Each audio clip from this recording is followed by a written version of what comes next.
My son abandoned me at a bus station in rural Portugal with nothing but $20 and a fake promise he'd be back in an hour. He thought I was just a helpless old woman who'd quietly disappear from his life forever. What he didn't know was that I'd spent 40 years as an international investigative journalist, and the investigation I launched from that tiny Portuguese village would destroy the carefully constructed life he'd built on lies and betrayal. Follow my story to the end and comment what country you're watching from so I can see how far this incredible journey reaches. At 70 years old, I thought I'd encountered every form of human cruelty imaginable. My name is Rosalind Blackwood, and after 4 decades working as an investigative journalist for major international news organizations, covering everything from political corruption in Buenos Aires to human trafficking rings in Eastern Europe, I believed I understood the depths to which people could sink when motivated by greed, fear, or desperation. I had interviewed war criminals who showed more humanity than corporate executives. I had sat across from dictators who demonstrated more loyalty to their families than some democratically elected officials showed to their constituents. In hotel rooms from Sarajevo to Somalia, I had typed stories about betrayals so profound they reshaped entire nations. But nothing in my extensive career had prepared me for the moment when my own son, Vincent Blackwood, would look me directly in the eye and choose to destroy me with the same calculated precision I'd once witnessed in the world's most ruthless criminals. The story begins in late February, during one of those gray London afternoons that make you forget the sun ever existed. I was sitting in my small flat in Hampstead, going through old photo albums and feeling the familiar weight of loneliness that had settled over my life since my husband Arthur's death 5 years earlier. The silence in the apartment was broken only by the occasional rumble of the Northern Line trains passing beneath the building. That's when my phone rang, displaying Vincent's name, a sight that had become increasingly rare over the past several years. Mom, his voice carried an unusual warmth and excitement that I hadn't heard since he was a child, showing me a particularly impressive drawing or a good grade on a school exam. I've been thinking about something, and I want to run it by you. Vincent had always been my miracle child. After years of fertility struggles, Arthur and I had nearly given up hope of having children when Vincent arrived, healthy and perfect, when I was 38. Perhaps because we had waited so long, or perhaps because my demanding career meant I treasured our time together more intensely, Vincent had been the absolute center of my universe. I had covered wars and natural disasters, but nothing compared to the terror I felt the first time Vincent caught a fever as a toddler. I had interviewed presidents and prime ministers, but no conversation was as important to me as Vincent's excited chatter about his day at primary school. When Arthur died suddenly from a heart attack, Vincent had been my anchor, the reason I got up each morning and continued living. "What is it, darling?" I asked, settling deeper into my armchair, grateful for any excuse to hear my son's voice for more than our usual peremptory monthly check-ins. "I want to take you on a trip," he said, and I could hear him moving around his flat in Edinburgh, where he worked as a software developer for a financial services company. "Just the two of us. A proper holiday, somewhere you've always wanted to go." My heart swelled with an emotion I'd almost forgotten. Pure joy. Since Arthur's death, Vincent and I had seen each other perhaps twice a year, usually for awkward dinners where we struggled to find common ground.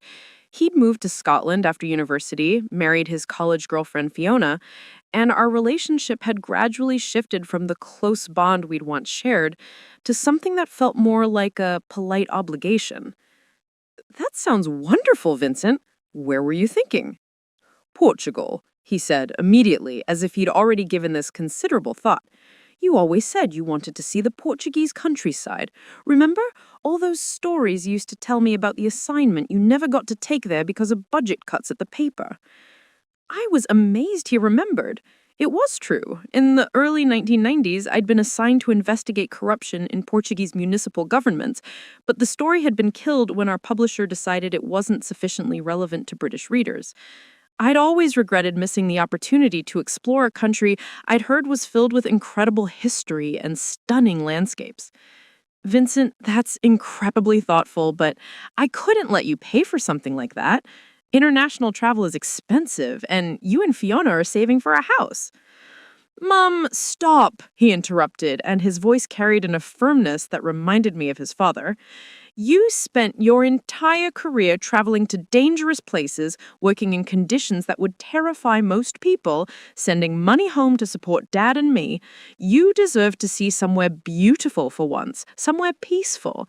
This is my treat. I've already started looking at itineraries.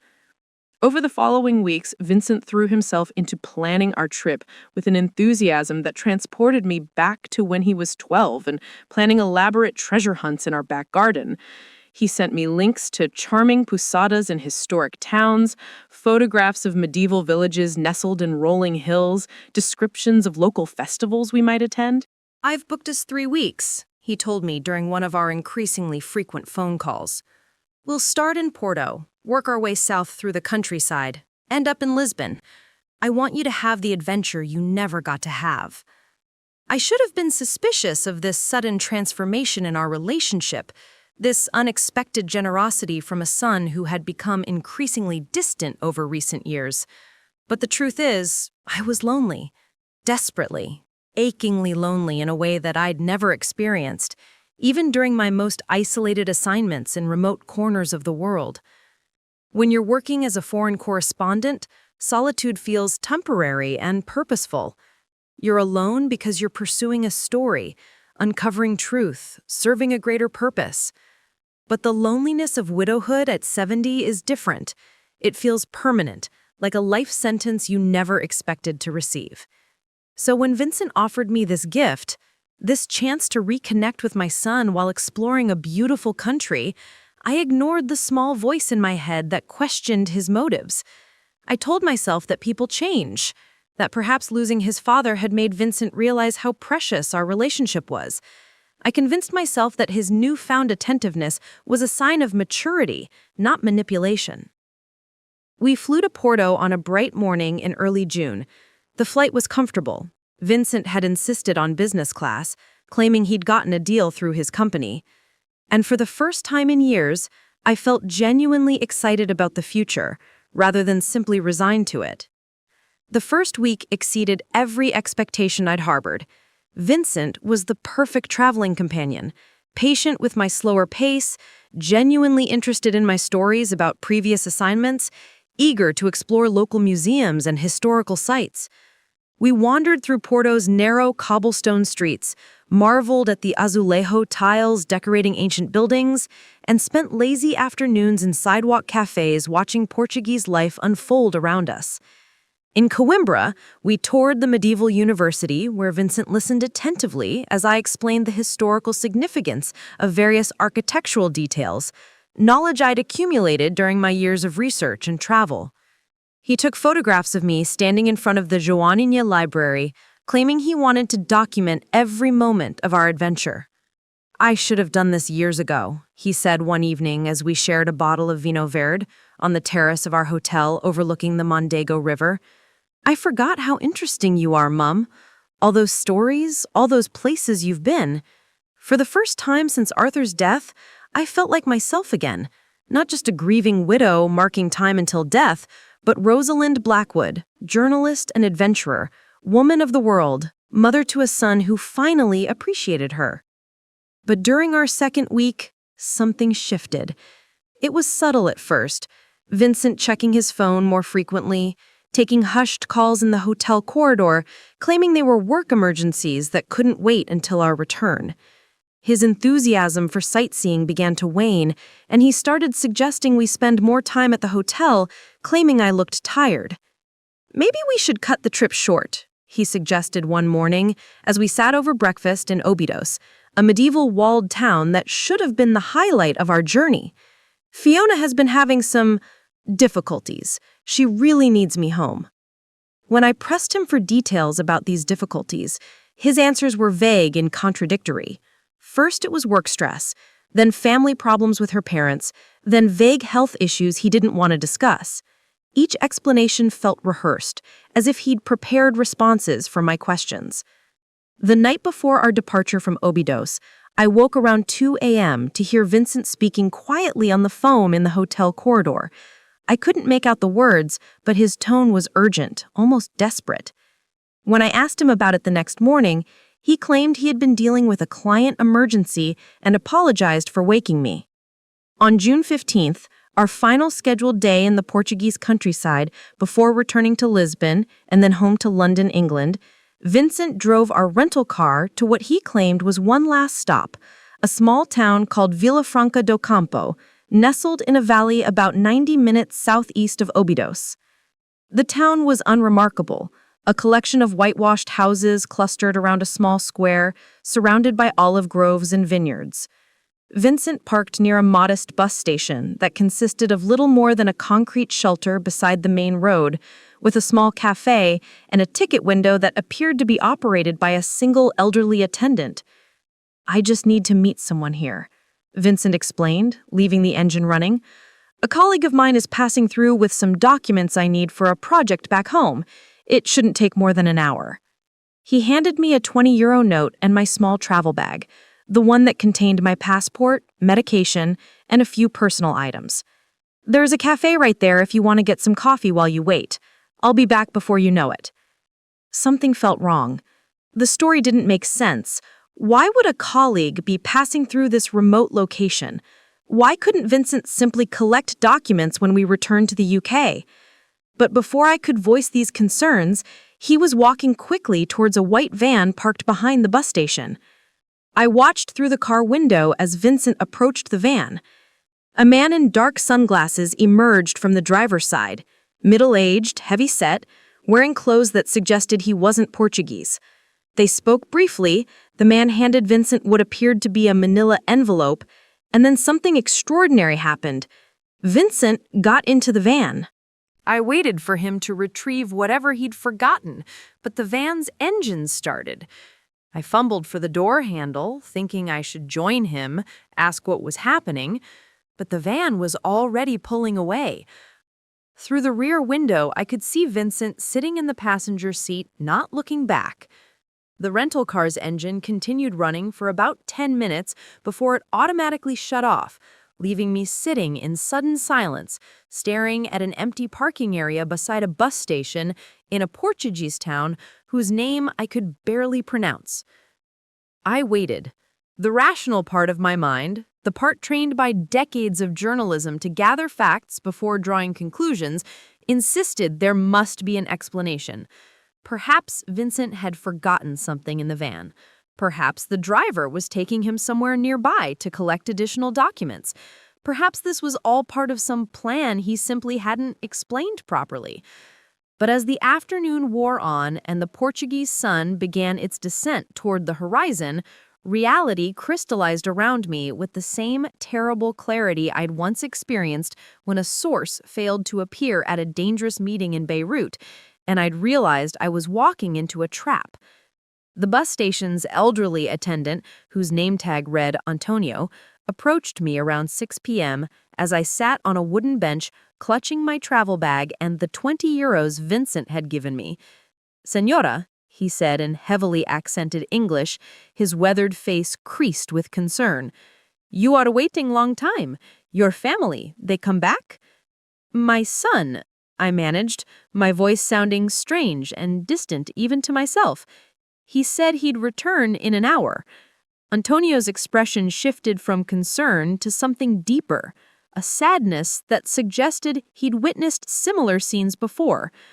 "Ah," he said quietly, nodding. "This happens sometimes. People, they bring someone here, they say, wait, but—" He didn't finish the sentence. He didn't need to. "How often?" I asked, drawing on my journalist's instincts even as my world collapsed around me. 3, maybe 4 times each year, Antonio admitted. "Always the same. Family member, they say, I come back soon, but they don't come back. Usually is husband who bring wife, or children who bring old parent. Always they leave person here with little money, little bag." The implications hit me like a physical blow. This wasn't random. This wasn't a spontaneous decision or an emergency that had forced Vincent to abandon me. This was a known dumping ground, a place specifically chosen by people who wanted to abandon family members in a location remote enough that those abandoned would have difficulty getting help or returning home. Vincent had researched this. He had planned this. Our entire 3-week trip, the rekindled affection, the enthusiastic planning, the expensive hotels and business class flights, it had all been an elaborate setup designed to get me to this exact spot, far from home, with minimal resources, in a place where abandoning elderly relatives was apparently common enough that the local bus station attendant recognized the pattern. My son had brought me here to die. That night, Antonio allowed me to sleep in the station's small office on a narrow cot that he claimed was used by drivers during overnight layovers. He brought me bread and coffee, spoke to me in gentle Portuguese mixed with broken English, and tried to reassure me that everything would work out. "You call family?" he suggested. "Someone come get you." I tried Vincent's number first, of course. It went directly to voicemail. Not the temporary unavailability you get when someone is on another call, but the immediate transfer that indicates a phone has been turned off or the number had been blocked. Then I called Fiona, Vincent's wife, my hands trembling as I dialed the international number. She answered on the second ring, her voice bright with surprise. "Rosalind, how lovely to hear from you! How's Portugal? Vincent said you were having the most amazing time." The casual cheerfulness in her voice told me everything I needed to know. Vincent had prepared for this call. "Fiona," I said carefully, "where does Vincent think I am right now?" "Well, in Portugal, obviously. He told me you'd decided to extend your trip independently, said you'd met some other travelers, retired journalists or something, and wanted to explore more of the country on your own. He seemed so pleased that you were being adventurous." Each word felt like another nail in my coffin. Vincent had constructed an entire alternative narrative to explain my absence. According to the story he had told his wife, I had chosen to remain in Portugal. I was having a wonderful time. My failure to return home would be seen as my decision, not his abandonment. "Fiona, that's not what happened. Vincent left me at a bus station 3 hours ago and drove away in a van with a stranger. I haven't heard from him since." The silence that followed lasted so long I wondered if the call had been disconnected. That can't be right," she finally said, but I could hear uncertainty creeping into her voice. "Vincent would never. Why would he do something like that?" "I don't know," I admitted, "but I'm stranded in a village called Villafranca do Campo with 20 euros and no way to get home. I need help." "Let me try to reach Vincent," Fiona said quickly. "There has to be some misunderstanding. Maybe he had an emergency. Maybe his phone died. Maybe—" But even as she offered these explanations, I could tell she was beginning to doubt them. The Vincent she knew might have many flaws, but he wasn't the type to abandon his elderly mother in a foreign country without explanation. After hanging up, I lay on Antonio's narrow cot, staring at the ceiling and trying to process what had happened to my life. 24 hours earlier, I had been Rosalind Blackwood, retired journalist, enjoying a lovely holiday with her devoted son. Now I was a 70-year-old woman, abandoned and nearly penniless in a remote Portuguese village, dependent on the kindness of a stranger who had seen this tragedy play out multiple times before. Vincent had planned this with the same meticulous attention to detail I had once applied to my most complex investigative stories. The extended trip to build my trust, the careful selection of a remote dumping ground, the preemptive explanation to Fiona about my supposed decision to travel independently, even the timing. Abandoning me on our last day in the countryside when I would be furthest from major airports or cities with British consulates. But as I lay there in the darkness, listening to the distant sound of night traffic on the highway, I realized that Vincent had made one crucial mistake in his planning. He had forgotten who he was dealing with. I wasn't just any 70-year-old woman. I was Rosalind Blackwood, former war correspondent, investigative journalist who had exposed corruption in a dozen countries, survived assignments that had broken younger, stronger reporters. I had tracked down war criminals hiding in remote villages, uncovered money laundering operations spanning multiple continents, and brought down politicians who thought themselves untouchable. Vincent thought he had abandoned a helpless old woman who would quietly disappear from his life. Instead, he had just handed a veteran investigator with nothing left to lose, unlimited time, and a very personal motivation the biggest story of her career. And unlike those powerful men I had destroyed with my reporting over the years, Vincent had never learned to cover his tracks properly. He had no idea what he had unleashed by betraying the wrong woman in the wrong way. As I drifted off to sleep in that small Portuguese bus station, one thought burned in my mind with perfect clarity. Vincent wanted me gone from his life. Before this was over, he would beg me to come back. The hunt was about to begin. The second morning in Villafranca do Campo dawned with the kind of golden Portuguese sunlight that would have seemed beautiful under different circumstances. Instead, as I sat on Antonio's cot sipping bitter coffee from a chipped mug, it felt like nature mocking my predicament.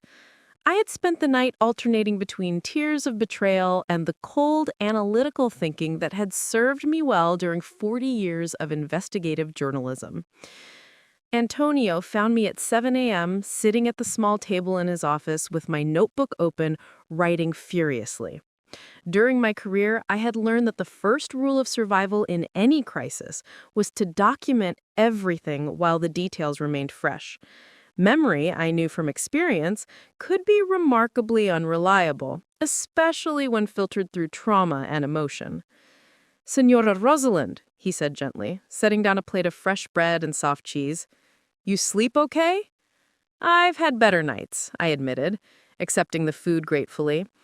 The 20 euros Vincent had left me would need to last until I've figured out how to get home, and I had no idea how long that might take. "Antonio, yesterday you mentioned this happens several times a year. Can you tell me more about that?" Antonio settled into the chair across from me, his weathered hands wrapped around his own coffee cup. In his 60s, he had the patient demeanor of a man who had seen enough of life's cruelties to develop a philosophical acceptance of human nature at its worst. "Is always the same story," he said, switching between Portuguese and English as he searched for the right words. "Family member, they bring someone here, they say, 'I come back in 1 hour, 2 hours,' but they don't come back. Sometimes is husband who leave wife, sometimes is children who leave parent, sometimes is parent who leave child, but that more rare." "And what happens to the people who are left here?" "Depends," Antonio shrugged sadly. "Some people, they have money for bus ticket to Lisbon, they call family, they get help. Some people, they have no money, no family to call. Those people—" He trailed off, but his meaning was clear. I felt a chill, despite the morning warmth. How many people die here? Not die here exactly, but they get sick, they get confused, they wander into the countryside. He gestured toward the rolling hills that surrounded the village. Every year, maybe 2, 3 people, they found dead in the olive groves, the vineyards. Always old people who nobody come back for. The casual way he delivered this information suggested it was an accepted part of life in Villafranca do Campo. This wasn't just a bus station. It was an unofficial disposal site for inconvenient family members, a place where the unwanted elderly were brought to die slowly and invisibly. Vincent hadn't just abandoned me. He had brought me to what was essentially a killing field. "But you help people," I observed, gesturing to the bread and coffee he had provided. "When I can," he nodded. "But I am just bus station attendant. I make maybe 400 euros each month. I cannot save everyone." After breakfast, I walked around Vila Franca do Campo to assess my situation. The village was even smaller than it had appeared from the bus station, perhaps 200 residents, mostly elderly, with a single grocery store, a pharmacy, a post office, and 3 small restaurants that catered primarily to local farmers and the occasional lost tourist. The nearest city of any significant size was Santorin, about 50 kilometers to the east. A bus ran that route twice daily, but the fare was 18 euros, nearly all the money I had. Even if I could afford the ticket, Santorin was still 3 hours from Lisbon by train, and I would arrive there with essentially no resources. I needed a better plan. At the village's tiny internet cafe, really just 2 ancient computers in the back room of the post office, I used my credit card to purchase 30 minutes of connectivity. The connection was painfully slow, but it was enough to access my email and begin researching my options. My first email was to my bank in London, explaining that I had been abandoned abroad and requesting emergency assistance. Their automated response informed me that such requests required written documentation and could take up to 10 business days to process. 10 days I didn't have. My second email was to the British Embassy in Lisbon, detailing my situation and requesting immediate assistance for a stranded British citizen. Their automated response was even less helpful, directing me to their website's FAQ section about travel difficulties and suggesting I contact my travel insurance provider. The problem, of course, was that I hadn't purchased travel insurance.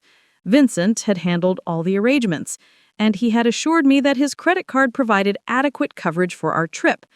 Another detail he had carefully managed to ensure I would have no safety net when he abandoned me. My third email was more personal and far more difficult to write. I sent a message to my oldest friend, Patricia Hawthorne, a fellow journalist who had retired to a cottage in the Cotswolds after a distinguished career covering international affairs for the BBC. Patricia, I wrote, I need help. Vincent has abandoned me in a Portuguese village with no money and no way home. It's a long story, but I think he planned this. Can you wire me enough money for a bus ticket to Lisbon? I'll explain everything when I get back to England. The response came within 2 hours. Rosalind, this is insane. Vincent would never do something like that. Are you sure you're not confused? Maybe you had a small stroke or some kind of episode? I'm very worried about you. Even my closest friend didn't believe me. That afternoon, I tried calling Vincent again. This time, instead of going directly to voicemail, the call connected. Mom? Vincent's voice sounded surprised, though I noticed he answered despite knowing it was me calling. Where are you calling from? I thought you were traveling with those journalist friends you met at the hotel bar in Obadas. The casual lie delivered with such practiced ease made my blood run cold. He had prepared for this conversation, rehearsed his responses, anticipated my questions. Vincent, I'm still at the bus station where you left me yesterday. I need you to come back and get me. I'm sorry, what? Mom, I flew back to Edinburgh yesterday evening. You told me you wanted to stay and explore more of Portugal on your own, don't you remember? You were so excited about meeting those other retired journalists at the hotel bar in Opadas. The fabrication was so detailed, so confidently delivered, that for a moment I questioned my own memory. Had there been other journalists at the hotel? Had I expressed interest in traveling independently? But no, I remembered every moment of our trip with perfect clarity, including the conversation where I had actually suggested we return to London together as originally planned. Vincent, there were no other journalists. You drove me to Vila Franca de Campo, met a man in a van, and left me here with 20 euros. Mom, you're not making sense. Vila Franca de Campo? I've never heard of that place. Are you feeling all right? Maybe you should find a doctor. He was gaslighting me. My own son was using psychological manipulation techniques to make me question my own sanity and memory? It was a strategy I had seen employed by corrupt politicians and war criminals. Deny the obvious truth so confidently and consistently that even the victim begins to doubt what they experienced. I want to speak to Fiona. She's not here right now, but Mom, I'm really concerned about you. You sound confused and disoriented. Maybe the travel has been too much stress? Why don't you come home and we can make sure you're okay? How exactly do you suggest I come home with no money and no transportation? What do you mean no money? You have your credit cards, your bank cards, your emergency cash. I made sure you had everything you needed before you decided to travel independently. Another lie. Vincent knew perfectly well that I had given him my credit cards and most of my cash to carry during our trip, keeping only small amounts in my daily purse for incidental purchases. It was a common arrangement for travelers. One person handles the major expenses to avoid confusion and currency exchange fees. Vincent had my credit cards. He had had them for 3 weeks. No, Mom, I gave them back to you in Obidos. Don't you remember? You were organizing your purse and I handed them to you along with your cash and documents. You put everything in your travel wallet.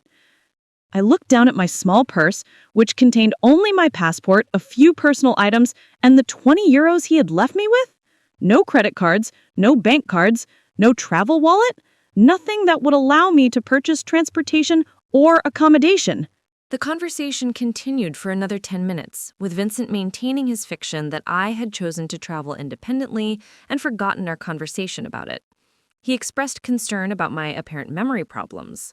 He suggested I might be suffering from heat exhaustion or dehydration. He offered to help me get home if I could just remember where I had put my money and cards. It was a masterful performance, delivered with exactly the right mixture of concern and confusion to make anyone listening believe that I was a disoriented, elderly woman experiencing cognitive difficulties.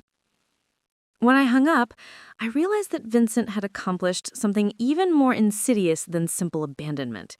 He'd created a narrative in which I was the unreliable narrator of my own story. If I managed to get home and accused him of abandoning me, he could point to this phone conversation as evidence of my mental instability. He could claim that I had insisted on traveling alone and then forgotten about it. He could produce witnesses, Fiona, perhaps others, who would testify that he had told them about my decision to extend my trip independently. That evening, I called Patricia again, using Antonio's personal phone since I had no money left for the internet cafe. Patricia, I spoke to Vincent today. He's claiming that I chose to stay in Portugal and that he gave me back my money and cards. But I'm looking at my purse right now and I have nothing except 20 euros.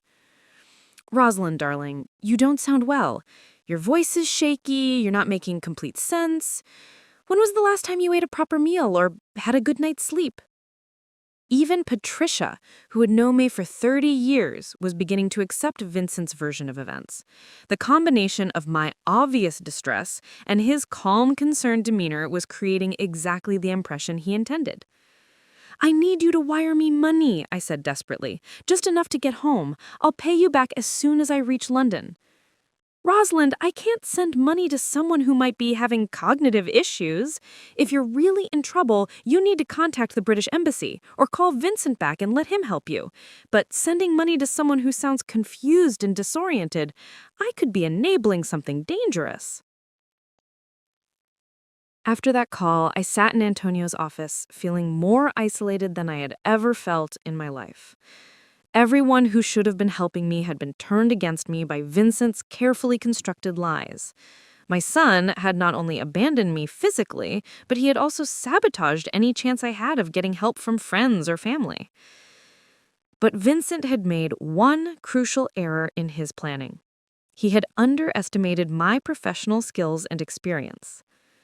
The next morning, I asked Antonio if I could use his computer for an hour in exchange for helping him organize his paperwork, a skill that proved valuable since his record-keeping was entirely in handwritten Portuguese ledgers that hadn't been properly filed in years. While supposedly organizing bus schedules and maintenance records, I was actually conducting the kind of deep background research I had once done on corrupt government officials and war criminals. I started with basic searches about Vincent's current life in Edinburgh. His social media profiles, his employer's website, public records about his marriage and finances. What I discovered in just that first hour of investigation made me realize that Vincent's motivation for abandoning me wasn't random cruelty or simple desire to be rid of an aging parent. Vincent was in serious financial trouble. His software development company had laid off 30% of its workforce 6 months ago, and according to LinkedIn, Vincent was no longer listed as an employee. His mortgage payments on the Edinburgh flat were 3 months behind, according to public court records. He and Fiona had accumulated over £40,000 in credit card debt. But most interesting of all, Vincent had recently been named as the sole beneficiary of a life insurance policy I had forgotten I owned, a policy that Arthur had purchased decades earlier and which I had never updated after his death. If I died in Portugal, if I became one of those elderly people who wandered into the olive groves and were found weeks later, Vincent would inherit a substantial sum of money that could solve all his financial problems. The abandonment wasn't just cruelty. It was attempted murder. That afternoon, I made a decision that would change everything. Instead of continuing to plead for help from people who had already been turned against me, I would use the skills that had made me one of Britain's most respected investigative journalists. I would investigate my own son. I spent the rest of the week systematically gathering information about Vincent's life, his finances, his marriage, and his recent activities. Antonio, who had initially seemed just like a kind bus station attendant, proved to have unexpected resources and connections throughout the region. "You want to know about the man in the van?" he asked when I described Vincent's contact.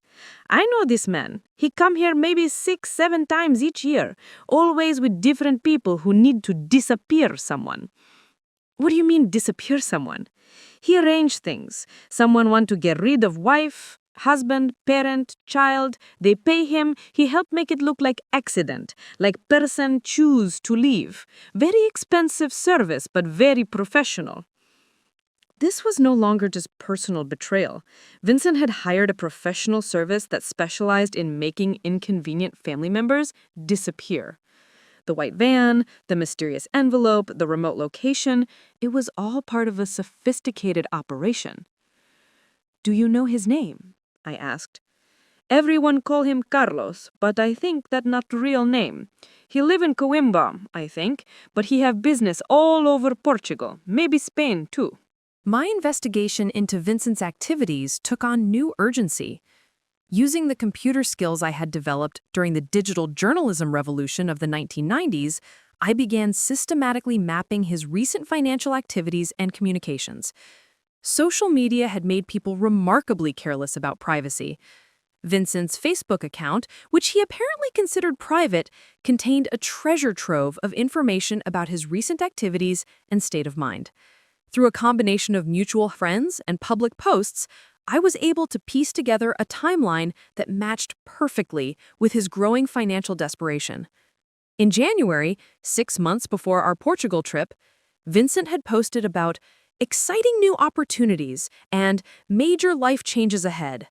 Reading between the lines of his carefully optimistic language, I recognized the desperation of someone trying to maintain appearances while their world collapsed. By March, when he had called to propose our Portugal trip, his posts had become more philosophical, filled with comments about difficult decisions, and sometimes you have to put your own survival first. One particularly telling post from late March read, "People think family loyalty means accepting any burden, but sometimes the kindest thing is to let go of relationships that hold you back." The psychological preparation for abandoning me had been happening for months. But Vincent had made a crucial error in his operational security.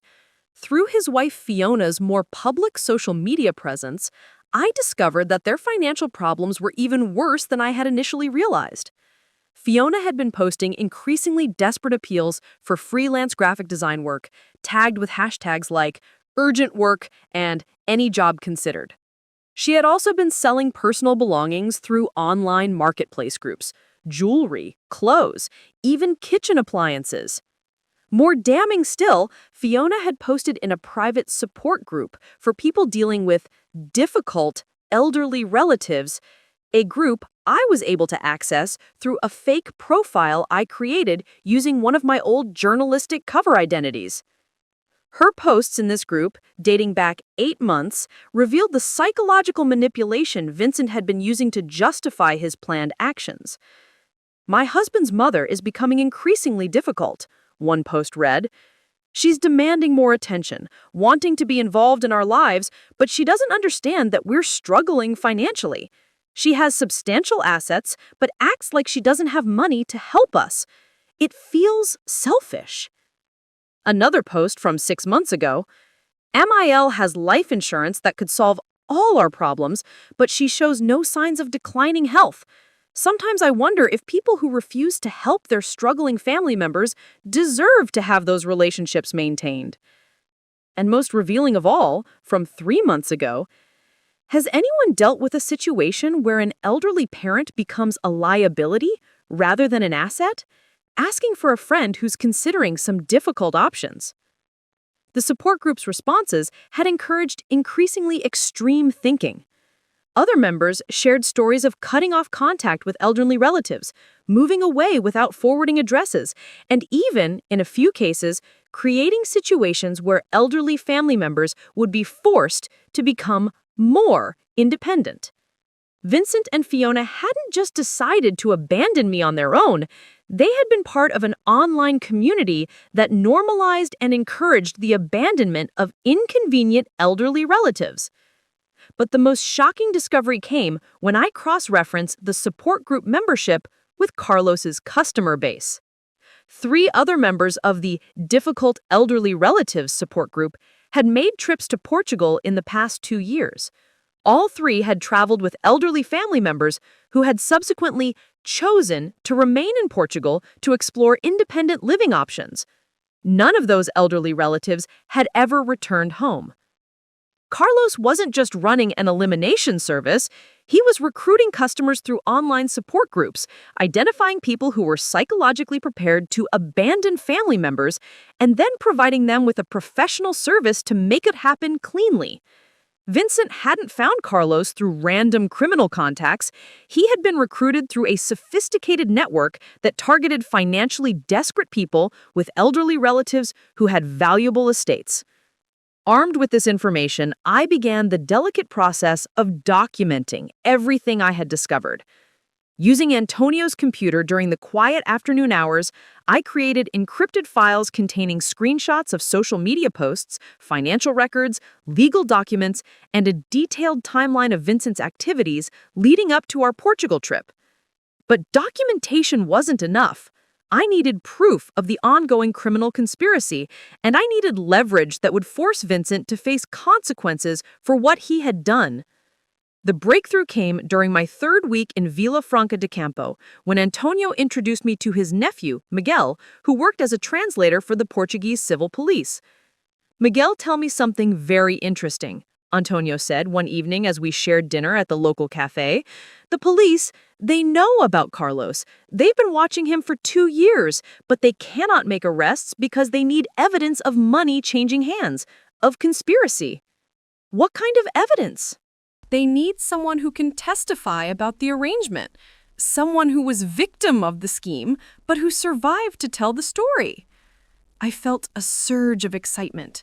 The Portuguese authorities already knew about Carlos's operation, but lacked the evidence needed for prosecution. I could provide that evidence, not just as a victim, but as a trained investigative journalist with documentation skills and professional credibility. "Miguel says the police would be very interested to speak with you," Antonio continued. "But they need to know, you want to help them catch these criminals, or you just want to go home and forget this happened?" It wasn't really a choice. Going home would mean living with the knowledge that Vincent had tried to murder me and would likely try again if I became inconvenient to his life. Working with the police would mean justice, not just for me, but for the other victims of Carlos's network. Tell Miguel I want to help catch them all.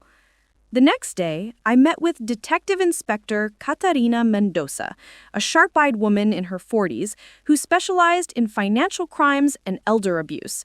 She arrived in Villafranca do Campo, driving an unmarked car and dressed like a tourist, but her professional intensity was unmistakable. "Senora Blackwood," she said in excellent English, "Miguel tells me you have information about Carlos's operation that could help us save other victims." Over the course of a 4-hour interview, I provided Detective Mendoza with everything I had discovered about Vincent's involvement with Carlos's network, the online support groups that served as recruiting grounds, and the London legal firm that processed the resulting inheritance claims. What she told me in return was even more disturbing than what I had already uncovered. We estimate that Carlos's network has been responsible for at least 37 deaths over the past 5 years. Always elderly people, always in remote areas, always made to look like natural deaths or accidents. The victims' families inherit substantial sums of money, and Carlos takes a percentage of the inheritance as payment. How much does he charge? Usually 20 to 30% of the expected inheritance. In your case, with a £200,000 life insurance policy, your son probably paid between £40,000 and £60,000 for Carlos's services. The scope of Vincent's betrayal hit me like a physical blow. He hadn't just abandoned me. He had paid tens of thousands of pounds to have me killed, money he had somehow obtained despite his supposed financial difficulties. Where would Vincent get that kind of money if he was in financial trouble? Detective Mendoza smiled grimly. "That's something we're very interested in investigating. Often, people like your son commit other crimes to fund their payments to Carlos. Theft, fraud, embezzlement, whatever it takes to raise the money needed to eliminate their inconvenient relatives." She handed me a thick folder containing photographs and documents. "We'd like you to look at these and tell us if you recognize anyone or anything connected to your son's activities." The folder contained surveillance photographs of Carlos meeting with various clients over the past 2 years. Most of the faces were unfamiliar, but on the third page, I found something that made me gasp. Vincent wasn't alone in one of the photographs. He was standing next to Fiona and another man I didn't know, all 3 of them talking to Carlos outside a hotel in Coimbra. The timestamp on the photograph showed it had been taken 4 months ago, 2 months before Vincent had called to propose our Portugal trip. "Who is the third person?" I asked. "We believe that's James Morrison, a financial advisor from Edinburgh who has been helping Carlos's clients access their relatives' assets before the murders take place. He specializes in convincing elderly people to sign power of attorney documents or change their wills." The final piece of the puzzle clicked into place. Vincent hadn't just planned to kill me from my life insurance, he had also arranged for someone to help him access my other assets before my death, maximizing the financial benefit of my elimination. "Detective Mendoza," I said, my voice steady despite the rage burning in my chest, "what do you need me to do to help you catch them all?" Her smile was sharp and predatory. "Senora Blackwood, how would you feel about helping us set a trap?" The investigation had revealed the full scope of Vincent's betrayal. Now it was time to turn the tables and make him face justice. But first, I had a phone call to make to Edinburgh. It was time to let Vincent know that his plan had failed in ways he couldn't possibly imagine.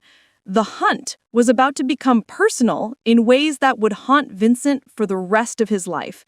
And this time, I would be the one setting the terms of engagement. The morning of July 8th marked exactly 3 weeks since Vincent had abandoned me in Villafranca do Campo.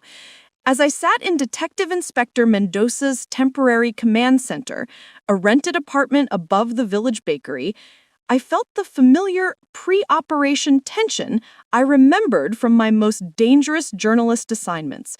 Today, we would spring the trap that had taken 2 weeks to construct. "Your son thinks you're dead," Detective Mendoza said, adjusting the recording equipment one final time. According to our surveillance, he filed a missing person report with Portuguese authorities 4 days ago, claiming he's desperate to find his confused and disoriented mother, who wandered away from her hotel. I studied the surveillance photographs spread across the table. Vincent and Fiona in Edinburgh, visiting what appeared to be a luxury car dealership. Vincent meeting with James Morrison, the financial advisor who specialized in helping Carlos's clients access their victims' assets. Most telling of all, Vincent at the offices of Whitmore and Associates in London, presumably collecting the inheritance paperwork he had mailed weeks earlier. He's already spending money he doesn't have, I observed, pointing to the car dealership photos. Classic behavior of someone who believes a major windfall is imminent. The psychological profile fits perfectly, agreed Dr. Sofia Carvalho, the criminal psychologist who had joined our operation. Vincent has compartmentalized his guilt by convincing himself that your death was inevitable, and that he's simply managing the practical consequences. He genuinely believes he's the victim of unfortunate circumstances, rather than the perpetrator of attempted murder. Over the past 2 weeks, working with Detective Mendoza's team, I had become an integral part of what Portuguese authorities were calling Operation Viper, a coordinated effort to destroy Carlos's entire network of family elimination services. My role was unique. I was both victim and inside investigator, someone with the professional skills to document evidence and the personal motivation to see justice served. The trap we had constructed was elegant in its simplicity. Using my investigative contacts and Detective Mendoza's resources, we had created a false narrative that would force Vincent to reveal the full extent of his crimes. Phase 1 begins in 30 minutes, Detective Mendoza announced, checking her watch. Rosalind, are you ready for this?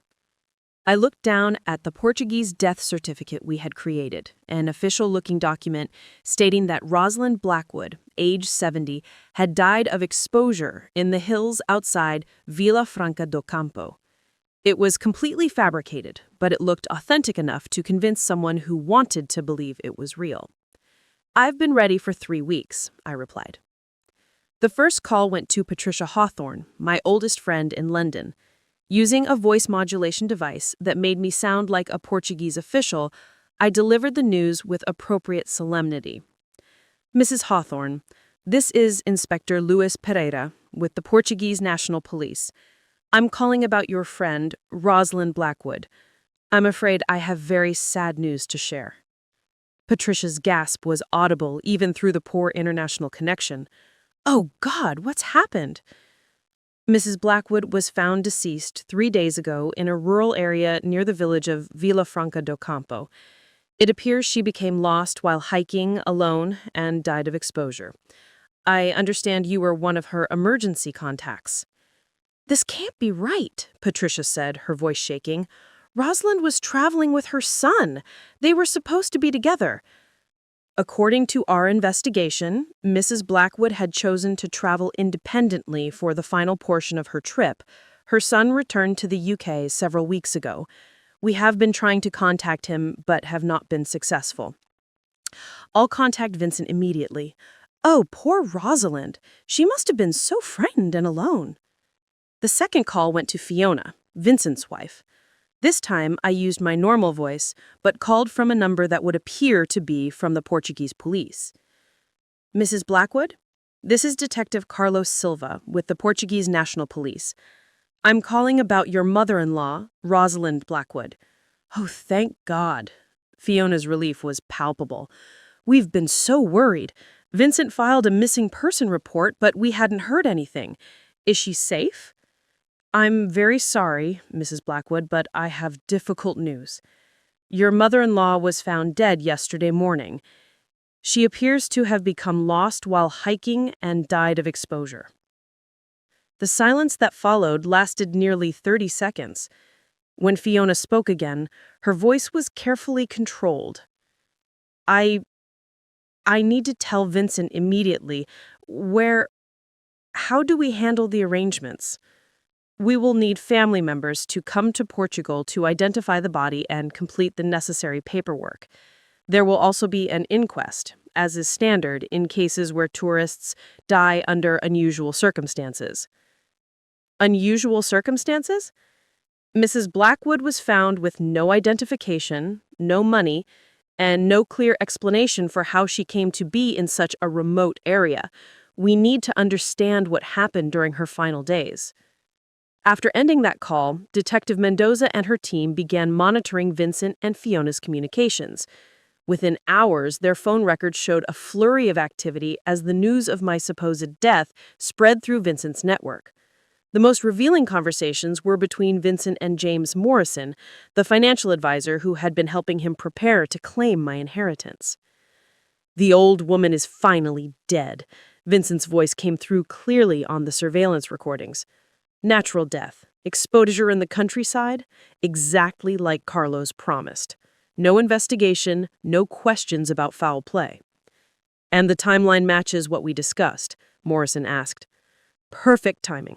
She's been missing for just long enough to establish that she was confused and disoriented, but not so long that anyone questions why I didn't search for her more actively.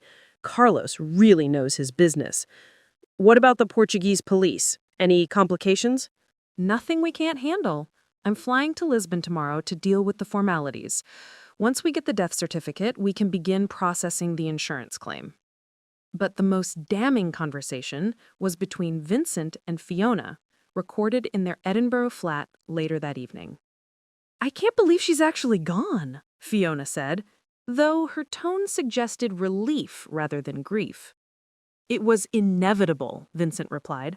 "Mother was becoming increasingly dependent and demanding. If we hadn't taken action, she would have continued draining our resources while offering nothing in return." "Do you think anyone will investigate how she ended up alone in the countryside?" Carlos assured me that Portuguese authorities see this kind of thing regularly. Elderly tourists who become confused and wander away from their groups. The local police don't have the resources or motivation to investigate every death of a foreign national. "And the money? 200,000 from the life insurance, plus whatever we can recover from her flat and savings accounts. More than enough to solve our problems and start fresh. I just hope no one connects us to what happened." Vincent's laugh was cold and calculating. Mother chose to extend her trip independently. Everyone knows that. Patricia, the hotel staff in Obidos, even Mother's own phone calls confirmed it. We're the grieving family members who tried to help a stubborn elderly woman who insisted on traveling alone despite her obvious cognitive decline. Listening to my son celebrate my supposed death while planning to profit from it was one of the most painful experiences of my life. But it was also exactly the evidence Detective Mendoza needed to prove premeditated murder and conspiracy. "We have them," she said after reviewing the recordings. "Vincent has just confessed to conspiracy, murder for hire, and fraud. When he arrives in Portugal tomorrow, we'll have enough evidence to charge him with capital crimes." But I had a different plan in mind. "Detective Mendoza, I want to be there when you arrest him. I want Vincent to see my face when he realizes his plan has failed." "That would be highly irregular," I interrupted. "This is personal. Vincent tried to murder me, stole my money, and left me to die in a foreign country. He's spent the past month celebrating my death and planning how to spend my inheritance. I've earned the right to see his face when his world collapses." Dr. Carvalho supported my request. "From a psychological perspective, it would be interesting to observe Vincent's reaction to discovering that his victim is not only alive, but has been actively working to destroy him. The cognitive dissonance could be quite revealing." Detective Mendoza finally agreed, with conditions. "You can be present during the arrest, but you must follow our security protocols exactly.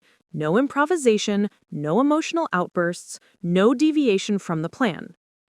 Vincent's flight arrived at Lisbon Airport at 2:30 p.m. the following afternoon. Our surveillance team tracked him as he took a taxi to a hotel near the city center, checked in using a credit card that we knew he couldn't afford, and made several calls to James Morrison and Carlos. At 6 p.m., Vincent arrived at the address where he believed he would meet Portuguese officials to discuss my death and claim my body. Instead, he walked into a conference room at Portuguese National Police Headquarters, where Detective Mendoza and I were waiting for him.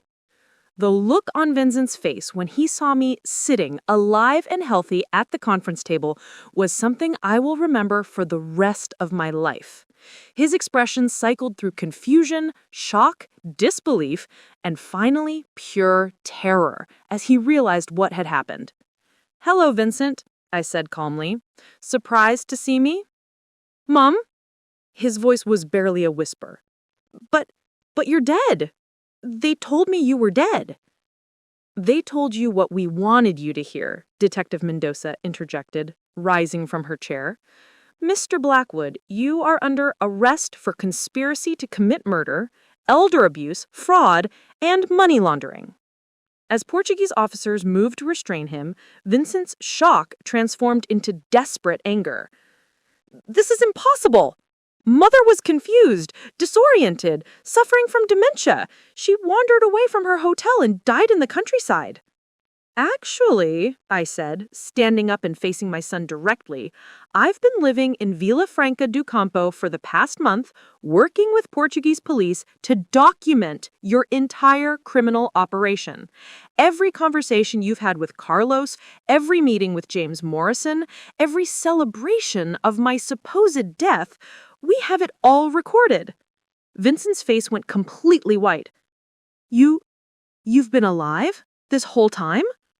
"I've been very much alive and very busy destroying the network of criminals you hired to murder me. Carlos was arrested this morning. James Morrison is currently in custody in Edinburgh. Fiona is being questioned by Scottish police. And you, Vincent, are going to spend the next 20 years in prison." "But the missing person report. I was worried about you. I tried to find you." Detective Mendoza placed a recording device on the table. "Would you like to hear what you really said about your mother's death, Mr. Blackwood?" She pressed play and Vincent's own voice filled the room. "The old woman is finally dead. Natural death, exposure in the countryside, exactly like Carlos promised." As the full scope of his situation became clear, Vincent collapsed into a chair, his breathing rapid and shallow. The confident, manipulative man who had abandoned me in a bus station was gone, replaced by a panicked child facing consequences he had never imagined possible.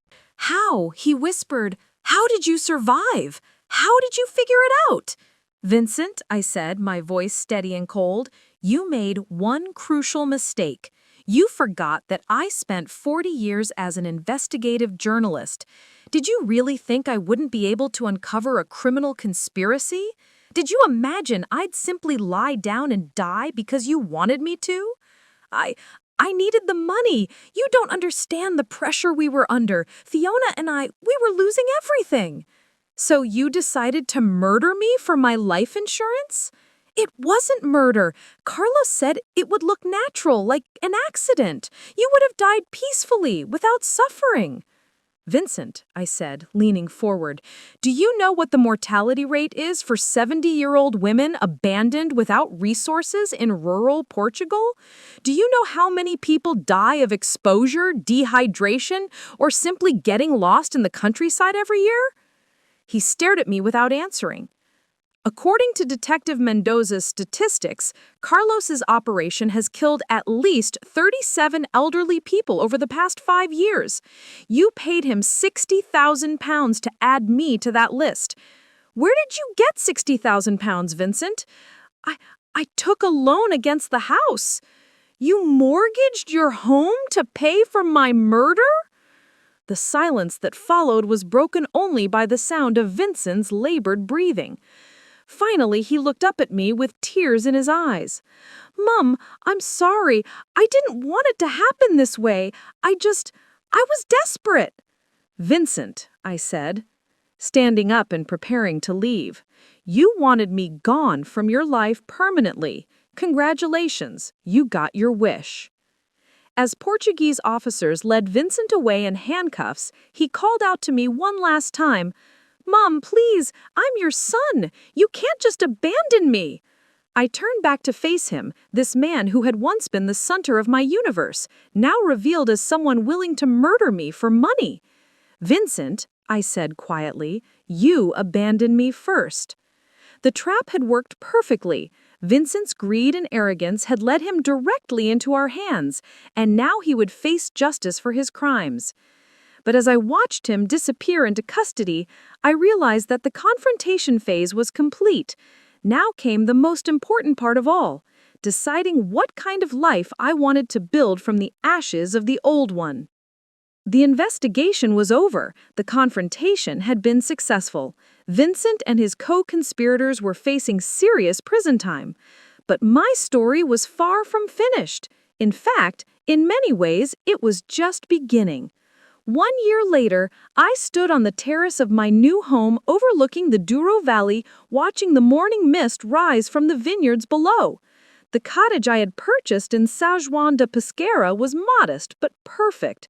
2 bedrooms, a study that doubled as my office, and enough land for a small garden where I grew herbs and vegetables that would have cost a fortune in London. The irony wasn't lost on me that Vincent's attempt to kill me in Portugal had ultimately led to the best year of my life. The transformation had begun immediately after Vincent's arrest. Detective Inspector Catarina Mendoza had offered me a choice: return to London and try to rebuild the life that Vincent had shattered, or stay in Portugal and help the Portuguese National Police establish a new unit dedicated to investigating crimes against elderly tourists. "We need someone with your skills and experience," she had explained as we sat in a Lisbon cafe the day after Vincent's arrest. "Elder abuse is a growing problem throughout Europe, and Portugal is becoming a destination for these elimination services because of our remote rural areas and limited police resources." The decision had been surprisingly easy. London held nothing for me but memories of betrayal and isolation. My small Hampstead flat felt like a tomb after Arthur's death, and my few remaining friends had been poisoned against me by Vincent's manipulation. Portugal, on the other hand, offered me purpose, respect, and the opportunity to prevent other families from suffering what I had endured. Within 6 months, I had become the lead investigative consultant for the Portuguese National Police's new Elder Crime Prevention Unit. My first case had been dismantling the remaining elements of Carlos's network, which extended far beyond what we had initially discovered. The investigation revealed that Carlos's operation had been part of an international conspiracy involving elimination services in Spain, France, and Italy. Elderly people were being murdered across southern Europe by family members who had been recruited through online support groups and provided with professional services to make the deaths appear natural. Working with Europol and Interpol, we had identified and arrested 43 people involved in the network, including family members who had killed their relatives and the criminal professionals who had facilitated the murders. The investigation had become my life's most important work, more meaningful than any newspaper story I had ever written. But the professional satisfaction paled in comparison to the personal transformation I had experienced. For the first time since Arthur's death, I felt genuinely happy. The Portuguese people had welcomed me with warmth and respect that I hadn't experienced in years. Antonio had become not just a friend, but a surrogate family member, introducing me to his extended network of cousins, neighbors, and friends who treated me like a beloved aunt. My Portuguese had improved dramatically through daily conversation and professional necessity. I could now conduct interviews, read legal documents, and navigate complex bureaucratic situations without translation assistance. The mental stimulation of learning a new language at 70 had been invigorating in ways I hadn't expected. The cottage in São João da Pesqueira had been purchased with money from the sale of my London flat, an apartment that had appreciated significantly in value but had never felt like home after Arthur's death. The Portuguese property cost less than a quarter of what I received from the London sale, leaving me with substantial savings and a much lower cost of living. More importantly, I had found a community. The village was small but vibrant, filled with people who valued wisdom, experience, and genuine human connection over youth and material success.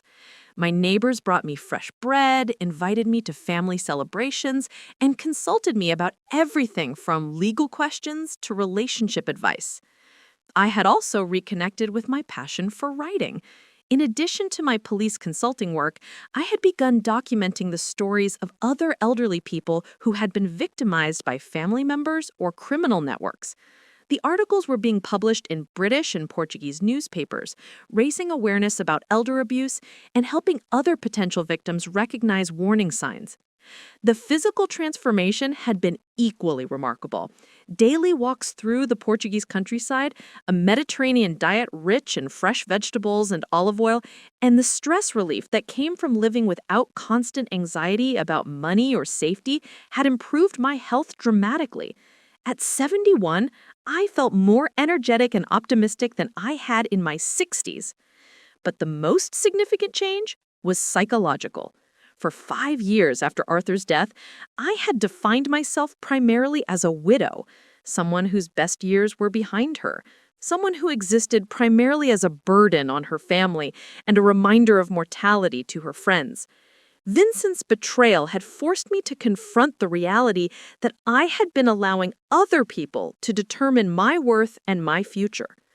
Now I understood that I was Rosalind Blackwood, investigative journalist, crime prevention specialist, Portuguese resident, valued immunity member, and survivor of attempted murder who had turned her victimization into a force for justice. I was not someone's elderly mother or inconvenient widow.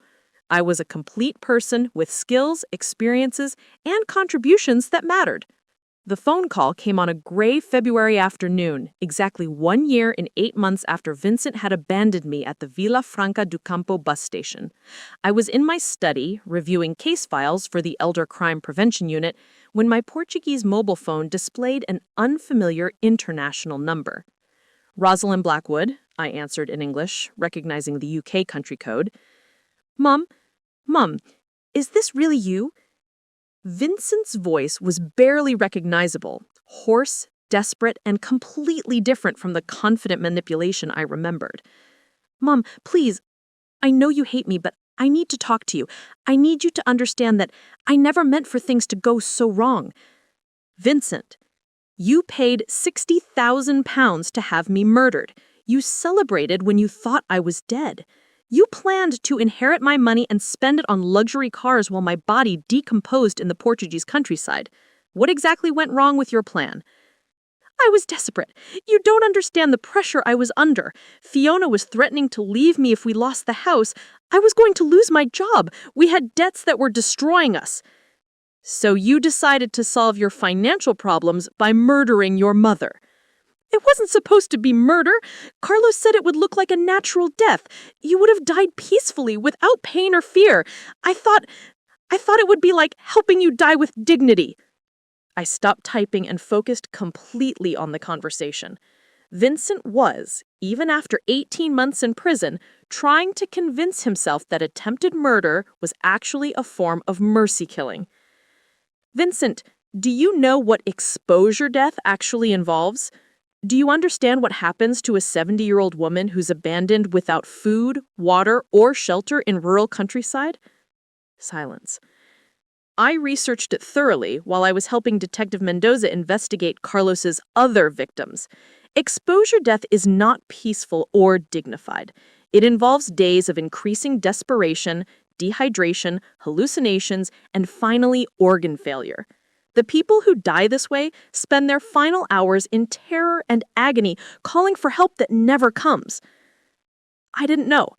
Carlos told me it would be quick." "Carlos lied to you because you were paying him to help you commit murder.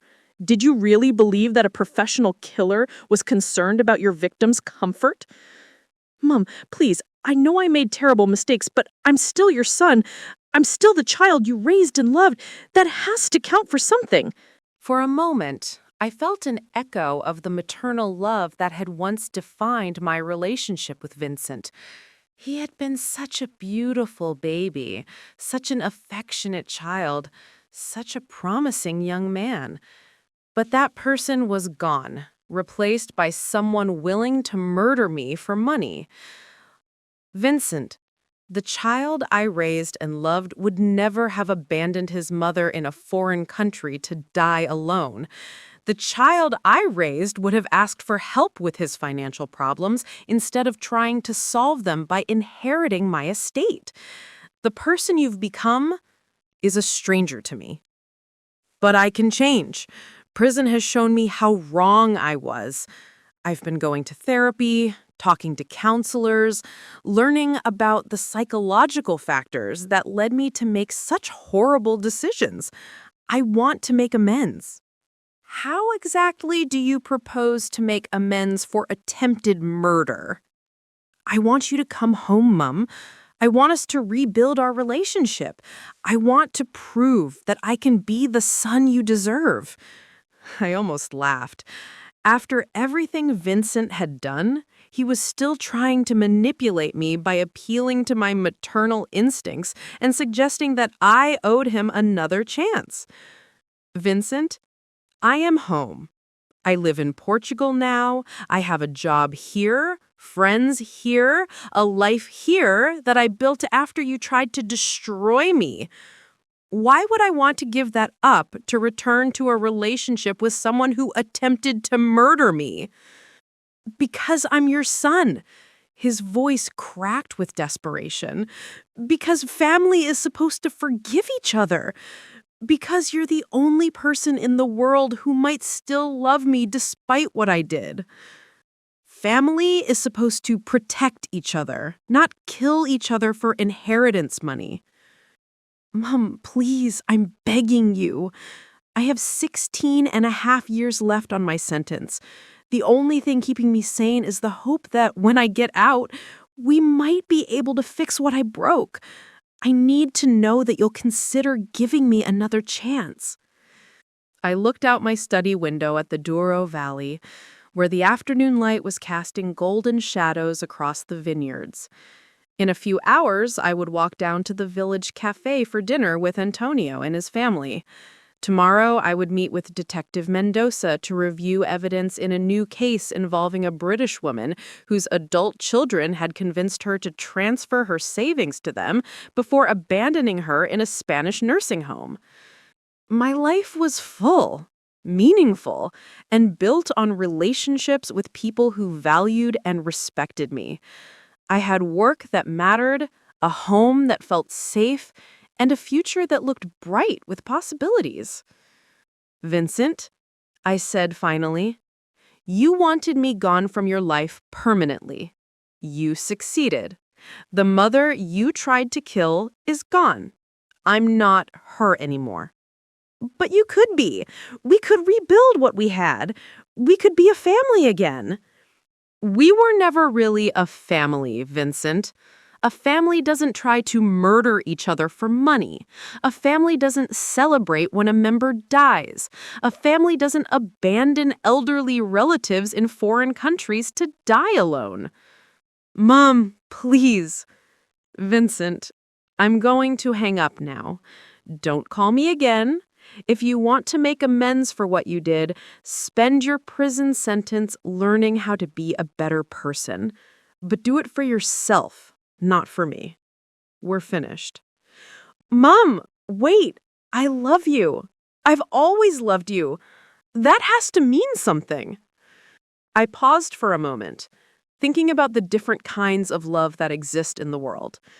There was the love I had felt for Vincent when he was a child. Protective, nurturing, unconditional. There was the love that Arthur and I had shared, partnership, mutual respect, genuine care for each other's well-being. And there was the love I had discovered for myself over the past year. Self-respect, appreciation for my own worth, refusal to accept treatment that diminished my dignity. Vincent, I said quietly, if you loved me, you wouldn't have tried to kill me. What you felt was possession, not love. Love doesn't try to eliminate the beloved when they become inconvenient. But I can learn to love you properly. I can change. Perhaps you can, but you'll have to do it without me. I've spent too many years being defined by my relationship to other people, as Arthur's wife, as your mother, as someone whose value was determined by how useful I was to others. I'm not going back to that life. So you're abandoning me, just like I abandon you? No, Vincent.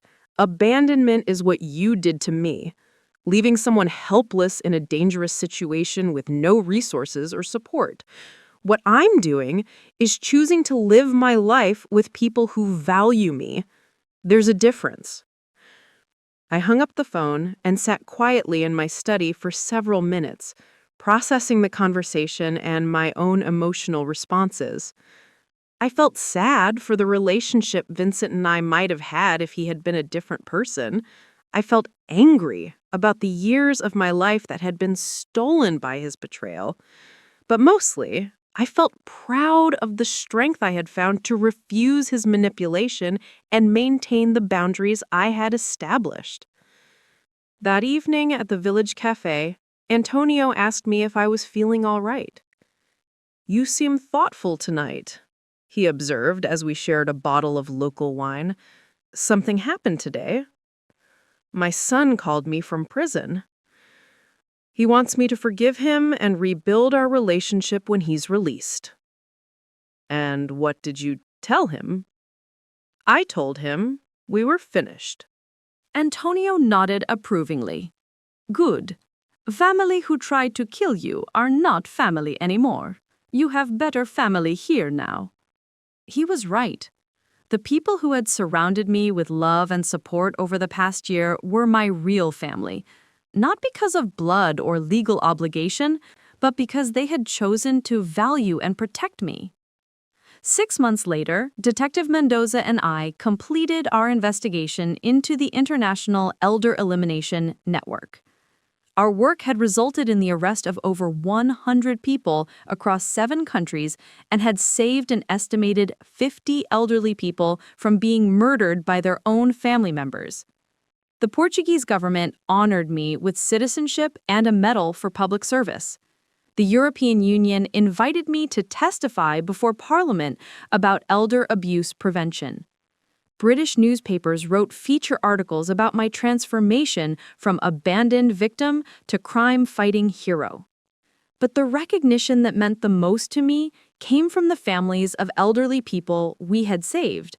Letters arrived regularly from sons and daughters who had been prevented from murdering their parents, from elderly people who had been rescued from abandonment, from communities where our awareness campaigns had prevented tragedies. I was 72 years old and I was doing the most important work of my life. On the 2nd anniversary of Vincent's abandonment, I threw a party at my cottage for all the friends who had become my chosen family. Antonio and his extended clan, Detective Mendoza and her colleagues, neighbors from São João da Pesqueira, fellow expats who had found new lives in Portugal. As I looked around my terrace at these people who had chosen to love and support me, I realized that Vincent had inadvertently given me the greatest gift possible.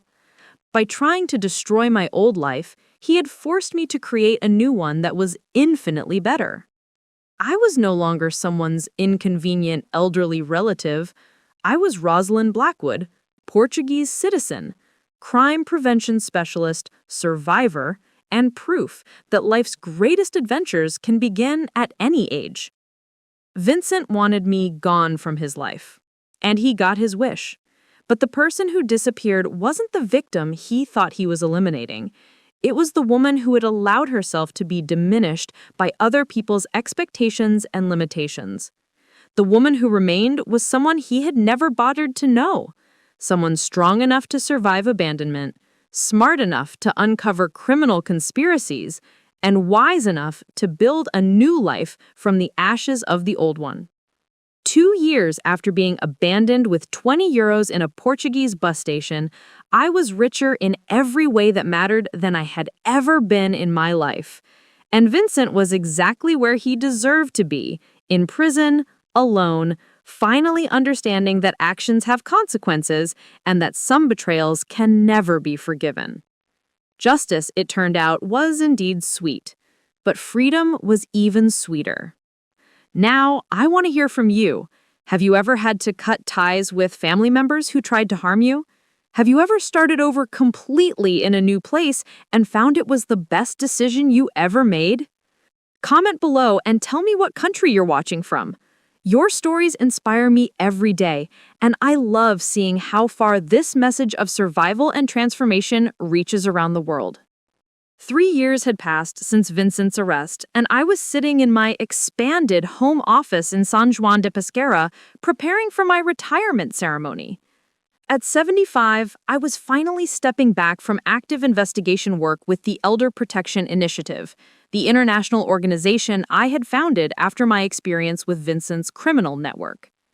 The cottage had grown over the years into a small compound with a guest house for visiting researchers and a purpose-built office that served as European headquarters for elder abuse prevention.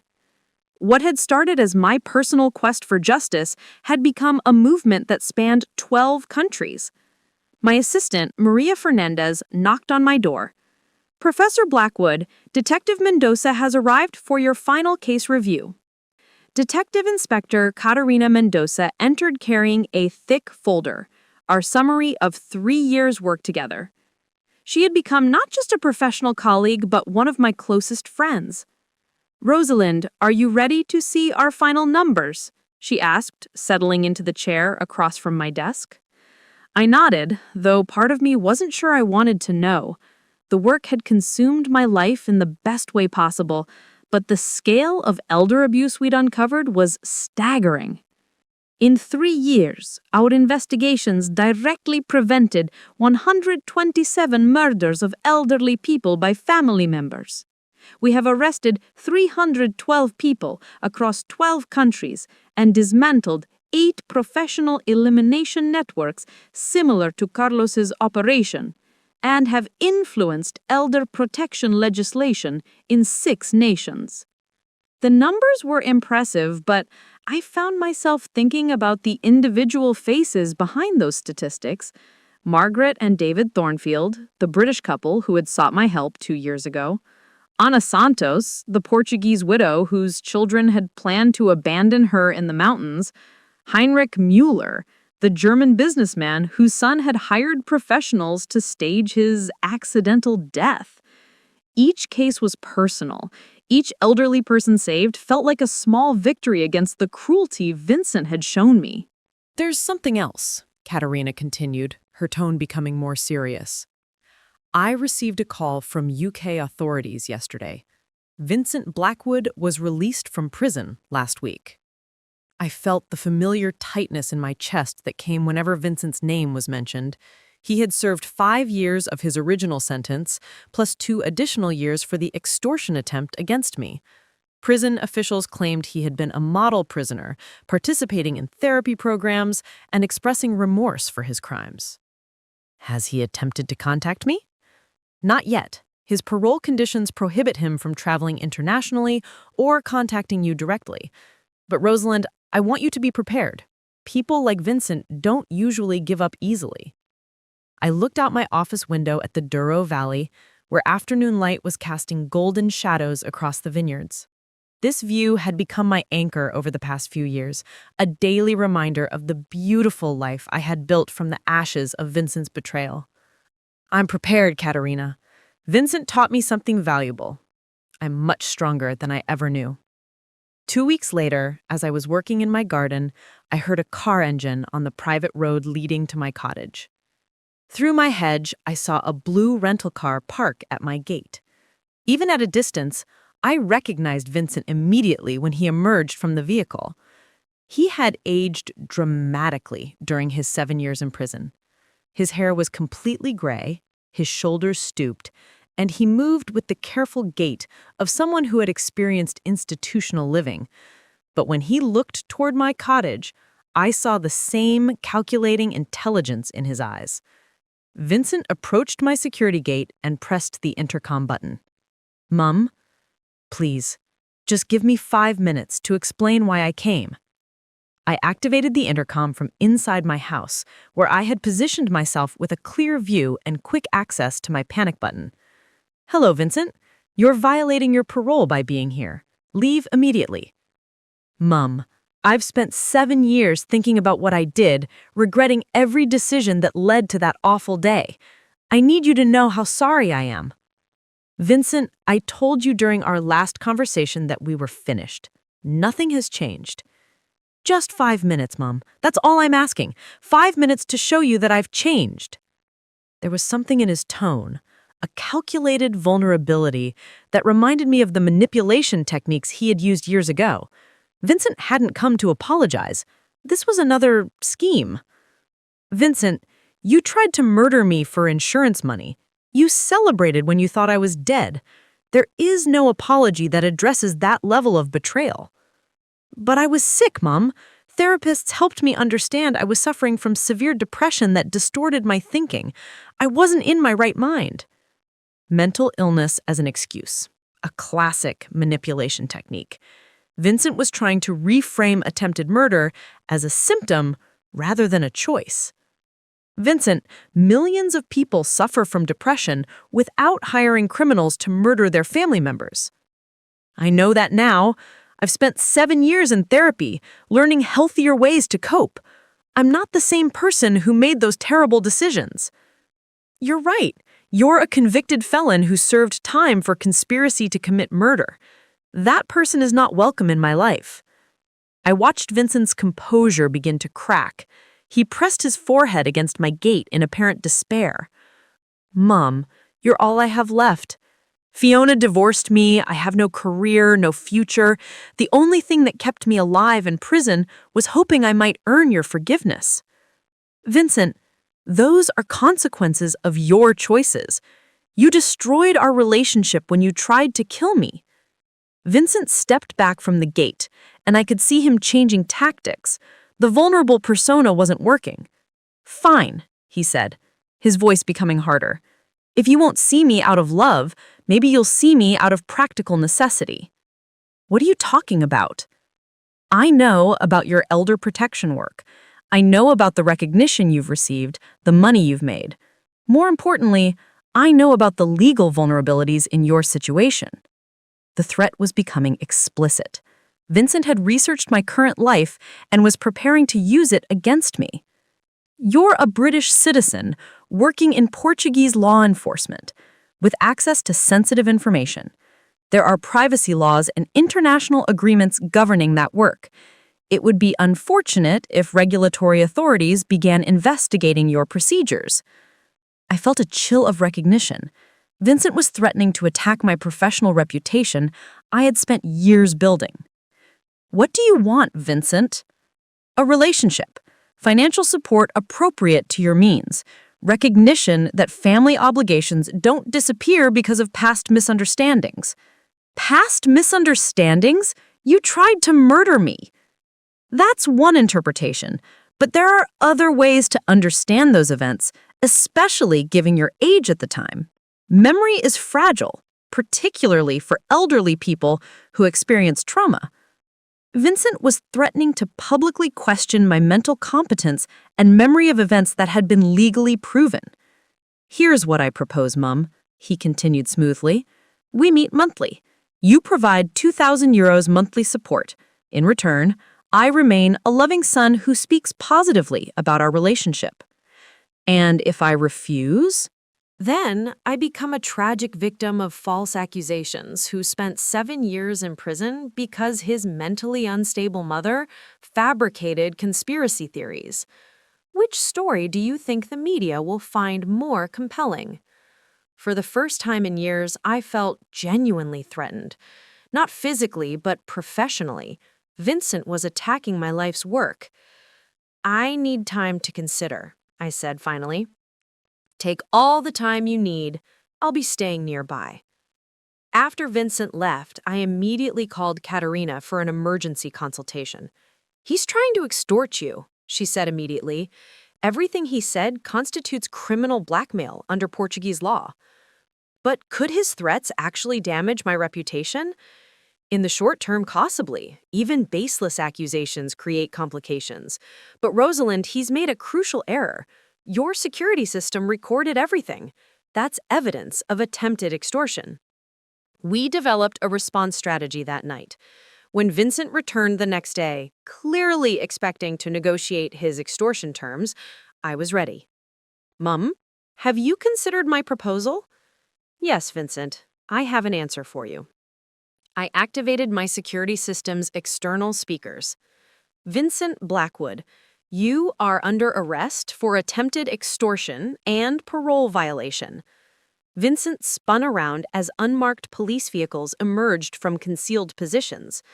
Katerina and 4 officers approached with weapons drawn. "This is impossible. I haven't done anything illegal."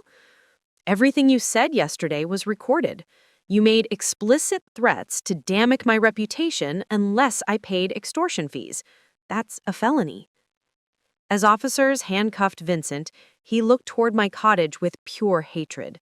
"This isn't over, Mum. You can't keep running from family responsibility." "Actually, Vincent, it is over. You're going back to prison." Katerina approached after Vincent was secured. "His UK parole officer has been notified. Vincent violated his release terms by traveling internationally and threatening a victim. He'll serve his remaining sentence plus additional time for new charges." "How long?" "Probably 10 to 12 years total." As the police vehicles disappeared, I felt profound finality. Vincent had proven he remained the same person who had tried to murder me. Some people simply cannot change. 6 months later, Vincent was sentenced to an additional 10 years for extortion and parole violations. He would be 67 when next eligible for release. I felt no satisfaction in his punishment, but profound relief that he could no longer threaten me. At 76, I officially retired from active casework, though I continued mentoring younger investigators. My final statistics: 127 murders prevented, 312 arrests, legislation changed in 6 countries. But the number that mattered most was 1, the single life saved, when I refused to die in that Portuguese countryside. As I sat on my terrace that evening, watching sunset over the Douro Valley, I realized Vincent's greatest failure hadn't been his inability to kill me. It had been his inability to see that I was already more powerful than he imagined. He had tried to eliminate someone he saw as weak and inconvenient. Instead, he had unleashed someone who spent the rest of her life protecting other elderly people from the same fate. Vincent was in prison, where he belonged. I was free, surrounded by people who valued me, doing work that mattered. Justice wasn't just about punishment, it was about transformation, taking the worst thing that ever happened to you and using it to prevent others from suffering the same fate. In the end, I had won in every way that counted. This is the end of my story, but I hope it's the beginning of yours. Have you ever had to start over after betrayal? Have you discovered strength you didn't know you possessed? Have you turned your worst experience into your greatest purpose? Comment below and tell me what country you're watching from. Remember, it's never too late to discover who you really are, and sometimes the people who tried to destroy us actually set us free to become who we were meant to be.